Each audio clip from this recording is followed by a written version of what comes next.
Carrot ములి పచ్చడి అండి. మనం చాలా తక్కువ టైంలో చేసుకోవచ్చు అండి. ఓన్లీ కటింగ్కే టైం పడుతుంది, అంతేకాని మిగతా ప్రాసెస్కి మనకు టైం పట్టదండి. ఈజీగా చూపిస్తున్నాను.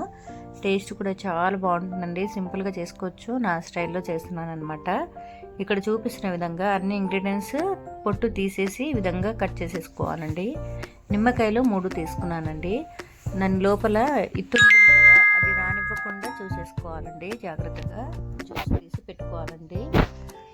ఇక్కడ చూపిస్తున్న విధంగా అన్ని ఇంగ్రీడియంట్స్ కడాయిలో వేసుకొని లైట్గా ఫ్రై చేసుకున్న తర్వాత గ్రైండ్ చేసేసుకోవాలండి. మెంతులు కొంచెమే వేసుకోవాలండి, మరి ఎక్కువైందనుకోండి చేదైపోతుంది. చూసి వేసుకోండి లైట్గా. ఆయిల్లో ఎల్లిపాయలు లైట్గా ఫ్రై చేసుకోవాలండి. ఆవాలు లైట్గా వేసుకోవాలన్నమాట. ఇప్పుడు అన్నీ కట్ చేసుకున్న ఇంగ్రీడియంట్స్ లోపల వేసుకోవాలి. ఆయిల్లో లైట్గా ఓన్లీ 2 మినిట్స్ ఫ్రై చేసుకోవాలండి. ఎక్కువసేపు ఫ్రై చేసుకోవద్దు. క్రంచీగా ఉంటేనే టేస్ట్ బాగుంటుంది. గ్యాస్ ఆఫ్ చేసిన తర్వాత మనము దాంట్లో ఉప్పు, పసుపు, కారం, మనం ప్రిపేర్ చేసుకున్న మసాలా, లెమన్, కూల్ అయినప్పుడే లెమన్ వేసుకొని మనం ఒక కాంచ సీసాలో స్టోర్ చేసుకోవచ్చు.